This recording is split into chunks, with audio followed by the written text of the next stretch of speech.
Hello, this is Chuck Carnevale, and I'm the Chuck in the Markets Up Chuck. And today's blog was titled Running with the Herd, and that it takes you to the slaughterhouse. And the idea here is that you really can't do what's popular when investing money and really expect to do well, because when stock prices are highest is typically also when demand is highest. And so I'm going to use a few examples here to try to illustrate how running with the herd can be very damaging, especially in modern times, to portfolio returns. My first example will be Paychex, and I've got a 20-year chart here of the company. And as you can see, the company's had great earnings growth. The light blue area shows they pay a very nice dividend, but the stock price was, typically tracking earnings until we hit the irrational exuberant period. And during this period, when the stock price was excessively overvalued, you can see that running with the herd, this is when more people were interested in Paychex than any other time.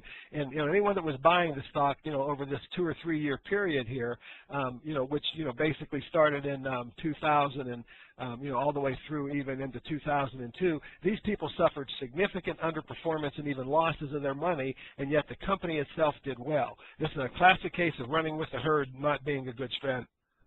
My second example is Starbucks. This only has an 18-year history. I want you to notice we had great earnings growth.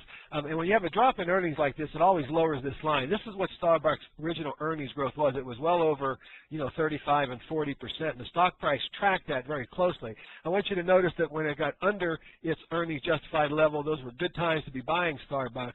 But relative to the fact that it also, finally hit a wall in its earnings growth and it ran into the recession, the stock was dramatically overpriced. And when it was most popular was the most dangerous time to be buying it. And yet right here, you can clearly see that this is when it was most unpopular. There were more people selling Starbucks at this point than any other time. And of course, just even though it's only been a short-term period, that would have been the right time to be buying Starbucks.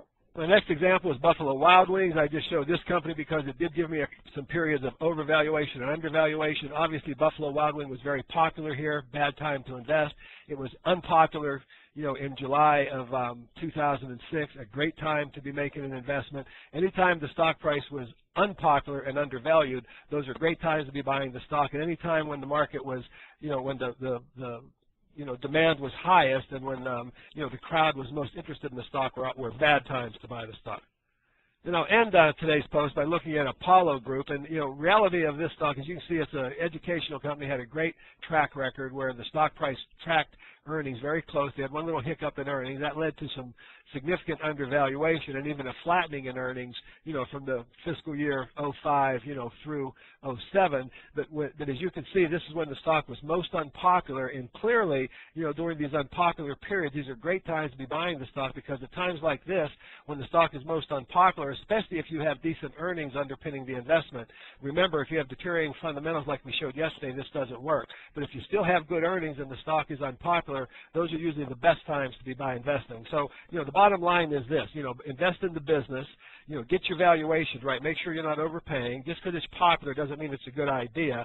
Make intelligent long-term decisions rather than short-term trading decisions, because that can always get you in trouble. And then finally, I'll close with the theme of today's blog. The danger with running with the herd is your ultimate destination is the slaughterhouse. Don't be afraid to think for yourself and, make decisions based on economics rather than what's popular. It's Chuck Carnevale saying thanks for listening, and talk to you tomorrow.